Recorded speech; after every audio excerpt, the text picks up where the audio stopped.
नमस्कार दोस्तों एवं विद्यार्थीगण, आप सभी का स्वागत है इस वीडियो में।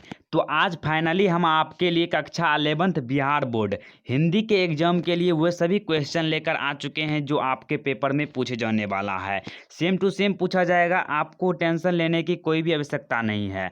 और इसमें हम आपको सभी क्वेश्चन को सॉल्व कराने वाले हैं, चाहे वो ऑब्जेक्टिव हो, सब्जेक्टिव हो, मिलान करने वाला हो, संक्षेप में लिखने वाला हो, पत्र लेखन हो, पर्यायवाची शब्द हो, संक्षेप में उत्तर देने वाला हो, गद्यांश हो एवं पद्यांश हो, जितने भी हैं सभी का सॉल्यूशन कराने वाले हैं इस वीडियो में। आप सभी जगह सही जगह पर पहुंचे हैं, क्योंकि बहुत जगह आपको भटकाया जाएगा, पूरा चीज़ का आंसर नहीं मिलेगा, लेकिन यहाँ पर आपको पूरा चीज़ का आंसर मिलने वाला है। तो आप वीडियो पर शुरू से लेकर अंत तक बने रहे, आपका सभी क्वेश्चन का आंसर इस वीडियो में हो जाएगा। तो चलिए बिना समय को गवाए आपको सभी प्रश्नों का उत्तर करा देते हैं। तो पहले यहाँ पर ऑब्जेक्टिव क्वेश्चन दिया गया है जिसका सॉल्यूशन आपको करना है। निम्नलिखित प्रश्नों के बहुवैकल्पिक उत्तरों में से सही उत्तर बताएं। तो फर्स्ट क्वेश्चन है इसका कि हल्कू किस कहानी का पात्र है। एक वीडियो हम आपको भी बताए थे, सब्जेक्टिव का पूरा क्वेश्चन दिए थे, उसमें बोले थे कि पूस की रात जो है ना, पूस की रात एक कहानी है जिसमें हल्कू एक प्रमुख पात्र है। उसमें सहना भी है, मुन्नी भी है, ये सब जो है ना प्रमुख पात्र है। तो हल्कू कहानी का प्रमुख पात्र कौन है, या हल्कू किस कहानी का पात्र है? तो पूस की रात, याद रखना है। और पूस की रात के लेखक कौन है ये भी बता देते हैं आपको। तो इसके लेखक प्रेमचंद जी हैं। पूस की रात के लेखक कौन है? प्रेमचंद्र जी, प्रेमचंद जी, ये भी पूछा जाएगा। फिर दूसरा प्रश्न है, बेजोड़ गायिका लता मंगेशकर के लेखक हैं। बेजोड़ गायिका लता मंगेशकर के लेखक हैं, तो इसका हो जाएगा कुमार गंधर्व। कुमार गंधर्व जी बेजोड़ गायिका लता मंगेशकर के लेखक हैं। पहले भी हम आपको इसमें बताए थे कि आपको पूरा सभी का जितने भी काव्य खंड एवं गद्य खंड में अध्याय हैं, सभी के कवि और लेखक का नाम याद रख लेना है, क्योंकि ये सभी पूछा जाता है। फिर इसके बाद नेक्स्ट क्वेश्चन है, भारत दुर्दशा के रचयिता कौन हैं, या रचयिता हैं? तो भारत दुर्दशा के रचयिता भारतेंदु हरिश्चंद्र जी हैं। तो सी ऑप्शन हो जाएगा इसका राइट ऑप्शन। फिर नेक्स्ट है, आत्महत्या करके पाप संचय करने की अपेक्षा युद्ध में स्वर्ग जीतना उत्तम है, किस रचना से उद्धत है? तो यह आंखों देखा कदर से इस वाक्य को लिया गया है, से उद्धत है कि आत्महत्या करके पाप संचय करने की अपेक्षा युद्ध में स्वर्ग जीतना उत्तम होता है। तो आंखों देखा कदर हो जाएगा इसका आंसर।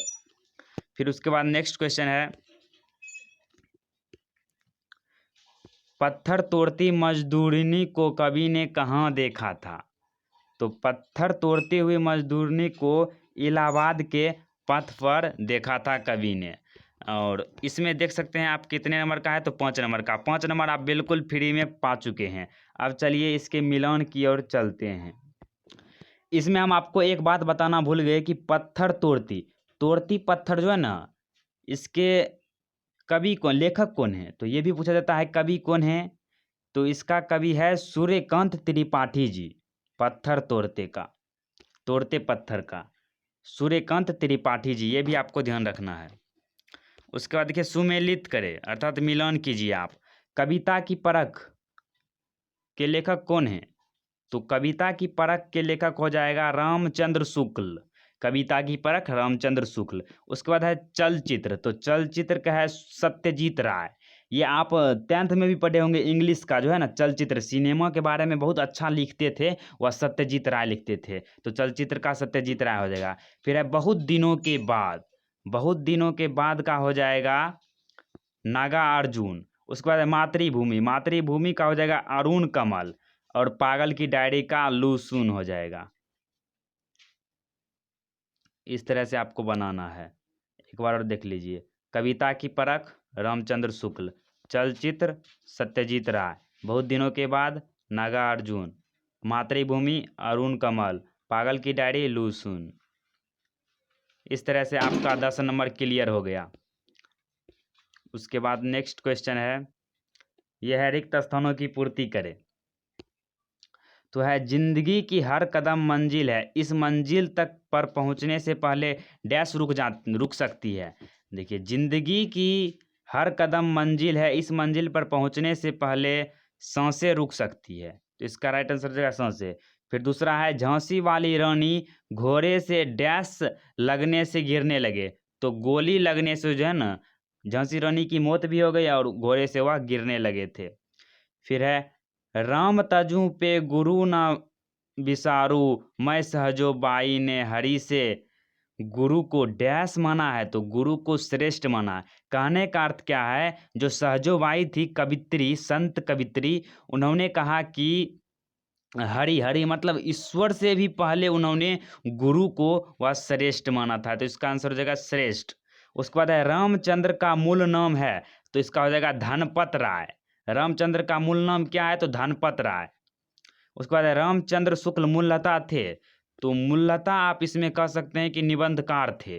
रामचंद्र शुक्ल मूलतः निबंधकार थे, लेकिन देखिए अगर सब्जेक्टिव पूछा जाएगा तो वह एक प्रमुख आलोचक भी थे और निबंधकार भी थे, तो इसमें मूलतः पूछा जा रहा है तो निबंधकार हो जाएंगे।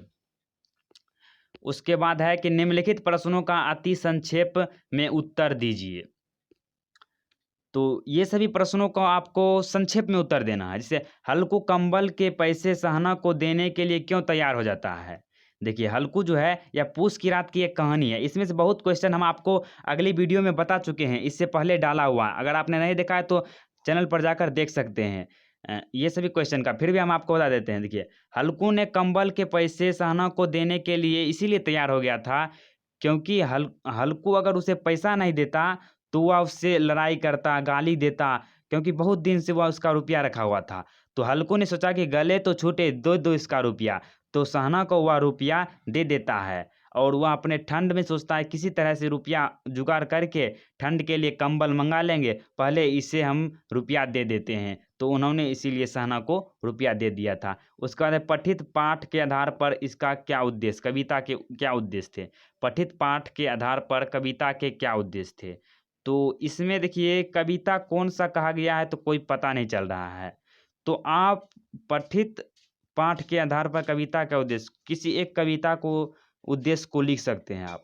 फिर है लता मंगेशकर की आवाज़ सुनकर लेखक का पर क्या प्रभाव पड़ा, तो इस प्रश्न का भी उत्तर हम उस वीडियो में दे चुके हैं। उसके बाद है मीरा अपने सच्चे प्रीतम के साथ किस तरह रहने को तैयार है, तो इसका भी आंसर दे चुके हैं आपको। फिर भी हम आपको इसका आंसर बता देते हैं, कहिएगा कि आपकी इसका आंसर हमको नहीं पता चला। देखिए लता मंगेशकर की आवाज़ सुनकर लेखक पर क्या प्रभाव पड़ा, तो इसका आंसर है कि लता मंगेशकर का जब आवाज़ लेखक सुना तो लेखक अचंभित रह गया, कहा कि यह आवाज़ किसका हो सकता है, और लेखक इसके आवाज़ सुनने के पश्चात जो है उन्होंने कहा कि इस तरह का आवाज़ जो है हमको रोज़ सुनाई देता है, प्रतिदिन सुनाई देता है, और सभी आवाज़ों से उसे यह आवाज़ जो है ना बिल्कुल ही अलग महसूस होता है। तो इसीलिए उन्होंने कहा कि यह आवाज़ सबसे अलग है और द्वितीय, अर्थात इसके बराबरी कोई आवाज़ नहीं हो सकता है, सबसे मधुर आवाज़ है। उसके बाद क्वेश्चन है कि मीरा अपने सच्चे प्रीतम के साथ किस तरह रहने को तैयार है, तो इसका भी आंसर बताएं उस वीडियो में कि मीरा जो है अपने सच्चे प्रीतम के साथ उसके प्रीतम श्री कृष्ण जिस तरह से उसे रखना चाहेंगे उस तरह से वह रहने के लिए तैयार हैं। तो इसमें कहा कि श्री कृष्ण जिस तरह जो खाना हमें देंगे वही खाना खाएंगे, जो पहनने को देंगे वही पहनेंगे, और जिस स्थान पर रखेंगे हम उसी स्थान पर रहने वाले हैं। और जाके अगर विशेष परिस्थिति आ जाता है, अगर वह हमें बेचना भी चाहता है तो हम बिकने के लिए तैयार है। कवि ने संसार को बौड़ाया हुआ क्यों कहा, ये भी क्वेश्चन बताए हैं आपको, सभी क्वेश्चन मिल जाएगा सब्जेक्टिव में, अगली वीडियो मतलब वीडियो डाल दिए हैं उसका। देखिए कवि ने संसार को बौड़ाया हुआ इसीलिए कहा है क्योंकि यह संसार जो है पागल हो गया है। क्यों पागल हो गया, क्योंकि यह संसार में अगर आप सच बोलते हैं तो आप मारे जाएंगे, अगर आप झूठ बोलते हैं तो यह जग आप पर विश्वास कर लेगा। तो कवि कहते हैं कि हमने इसको सत्य और धर्म के बारे में बतलाने की बहुत कोशिश की, लेकिन इन्होंने इस बारे में जानने की थोड़ी सी भी इच्छा जाहिर नहीं की, अर्थात अगर सत्य को बतलाएंगे तो वह हमें मारने दौड़ते हैं, अगर झूठ को बतलाए तो वह जल्द ही पतिया लेते हैं। उसके बाद है तो क्वेश्चन है कवि को पृथ्वी कैसी लगती है, तो इसमें कौन से कवि को पृथ्वी कैसी लगेगी, तो इसके कवि जो है ना, पृथ्वी एक कविता है जिसके कवि नरेश सक्सेना जी हैं। नरेश सक्सेना जी जो है ना कहते हैं कि मुझे यह पृथ्वी एक स्त्री की तरह लगती है।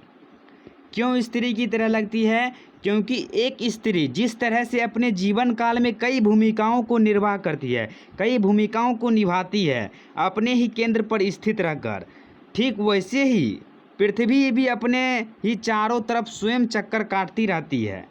जिस तरह महिला एक स्थिर बिंदु पर रहकर बहुत सारे भूमिका को निभाती है, उसी तरह से पृथ्वी भी, आपको भी पता होगा कि वह पूरे ऑर्बिट पर चक्कर करते रहता है। और इसमें बहुत सारे और भी बात बोलते हैं कि स्त्री क्षमा, दया, ममता, प्यार तथा त्याग की प्रतिमूर्ति होती है। उसमें क्षमा करने की भी अधिक क्षमता होती है, दया होती है, ममता होती है, प्यार और त्याग की भी अधिक क्षमता होती है। और वह अपना सर्वस्व दूसरों पर लुटाती रहती है, या वह हमेशा बुरे को अच्छा, गुणी की और अधिक गुणी बनाने का प्रयत्न करते हैं। बुरे लोगों को वो अच्छा बनाते हैं और जाके जो गुण होते हैं आदमी में थोड़ा सा भी, तो उसको और अधिक गुणवान बनाने का प्रयास करते हैं स्त्री। ऐसा करते समय उसे कई बार उपेक्षा भी झेलनी पड़ती है। कई बार जो है उसे उपेक्षा मतलब हो गया कि उसे जो है ना भला बुरा सुनने को भी मिलता है, जिससे वह अक्सर क्रोधित हो उठती है। कभी कभी वह अपना संतुलन को खो देती है और उसके भीतर विद्रोह की ज्वाला धधकने लगती है। जिस तरह से पार्वती माँ में जो है ना विद्रोह की ज्वाला धधकती है, उसी तरह से एक स्त्री में भी। लेकिन दूसरे ही क्षण वह अपना क्रोध शांत कर लेती है, जिससे समस्त संसार चकित हो जाता है कि वह इतने क्रोधित होकर तुरंत कैसे शांत हो गया। और ऐसा ही सब कुछ पृथ्वी भी करती है। इसीलिए जो है ना कवि को यह पृथ्वी स्त्री की तरह लगती है। और नेक्स्ट प्रश्न है सब, निम्नलिखित की व्याख्या करें। तो ये व्याख्या वाला प्रश्न है कि एक क्षण के बाद वह कॉपी सुधर, ढोलक माथे से गिरे शिखर, तीन होते कर्म से फिर ज्यों कहा मैं तोड़ती पत्थर। तो ये तोड़ती पत्थर का जो है ना क्वेश्चन आंसर है। ये सभी का वीडियो अलग से हम आपको बना देंगे। इस वीडियो में लंबी हो जाएगा वीडियो, इसीलिए आपको अगली वीडियो में ये सब मिल जाएगा। इसको आपको अच्छे तरीके से लिख कर बताएंगे कि कैसे लिखा जाता है। ऊपर में लिखिए कि पहले प्रस्तुत पाठ जो है कहाँ से लिया गया है, तो पृथ्वी से लिया गया, तोड़ती पत्थर से लिया गया है, इसके कवि हैं ये, और उसके बारे में इस तरह से लिखा जाता है, जो हम आपको अगली वीडियो में बताने का प्रयास करेंगे। जल्द ही वीडियो आएगा। उसके बाद है पूस की रात का सारांश लिखे। तो पूस की रात कहानी आप पढ़े होंगे किताब में, तो उसका सारांश लिख देना है यहाँ पर। फिर विद्यापति के पठित पचौनन भेल विषम सर रे, ये भी हम आपको ये पढ़ाए भी हैं विद्यापति के पूरा अध्याय। वहाँ पर जाकर आप पढ़ लेंगे तो आप इसका सारांश लिख सकते हैं। उसके बाद है बहुत दिनों के बाद कविता का भाव संदर्भ श्री, दोनों में से कोई एक बनाना है। फिर हिंदी साहित्य के उद्भव एवं क्रमिक विकास को रेखांकित कीजिए, या भक्तिकालीन साहित्य की विभिन्न प्रचलित काव्य धाराओं की अति संक्षिप्त परिचय दीजिए। तो इसका एक दे देना है परिचय, भक्तिकालीन कबीरदास का ही दे दीजिएगा। फिर है किसी एक विषय पर संक्षेप में निबंध लिखिए। तो होली, भ्रष्टाचार, राष्ट्रभक्ति, समाचार पत्र, जाड़े की रात, मेरे प्रिय खेल, किसी पर आप लिख सकते हैं। उसके बाद है इंटरमीडिएट परीक्षा पास करने के बाद भविष्य की योजना के संबंध में अपने प्रिय मित्र के पास पत्र लिखिए। पत्र भी लिख सकते हैं, बहुत सारा पत्र वाला भी वीडियो होगा, आप जाकर देख सकते हैं कि पत्र कैसे लिखे। फिर है ये संक्षेपण में मतलब दिया रहेगा, इसका कुछ क्वेश्चन बनाया रहेगा, यहाँ पर आपको क्वेश्चन बनाना है। फिर उसके बाद देखिए यहाँ पर आ गया समास का उल्लेख करना है, समास विग्रह करना है, 5 का फिर संधि विच्छेद करना है, उपसर्ग और प्रत्यय में उदाहरण सहित अंतर स्पष्ट करना है। तो उपसर्ग क्या कहते हैं? उपसर्ग उस शब्दांश को कहा जाता है जो किसी शब्द के पहले लगकर उसके अर्थ और भाव को बदल देता है, उसे उपसर्ग कहते हैं। और प्रत्यय उस शब्दांश को कहा जाता है जो किसी शब्द के अंत में लगेगा, तो अंत में लगेगा तो उसे प्रत्यय कहेंगे। जिस तरह से उपसर्ग में आप क्या, अनावश्यक, आवश्यक में अना जोड़ दिए तो अनावश्यक हो गया। प्रत्यय जो अंत में लगेगा, जैसे विद्या है तो विद्या में हीन लगा दिए तो विद्याहीन हो गया। हीन जो है वह प्रत्यय है।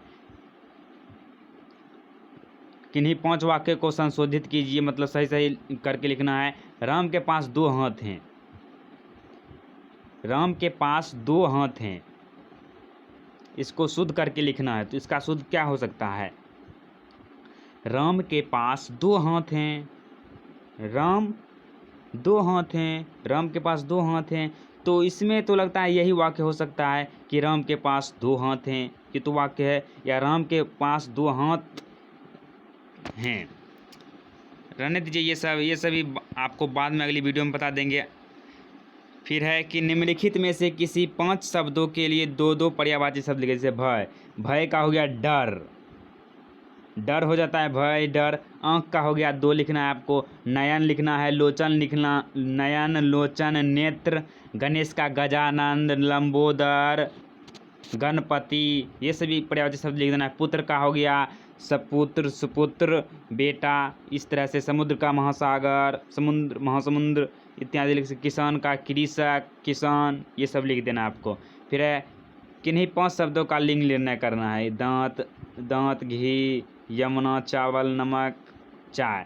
नमक अधिक हो गई तो यह हो जाएगा स्त्रीलिंग। इस तरह से आपको इसका कर देना है। तो इसमें हम आपको पूरा अध्याय, पूरा जितना था सभी का करा दिए हैं। आशा है कि आपको पूरा समझ में आएगा। अगली वीडियो में हम आपको इसका अगले पार्ट देंगे, और हो सकता है तो अगले विषय का भी वीडियो आएगा। उसके लिए आप चैनल को सब्सक्राइब कर सकते हैं। तो मिलते हैं अगले वीडियो में, तब तक के लिए जय हिंद, जय भारत।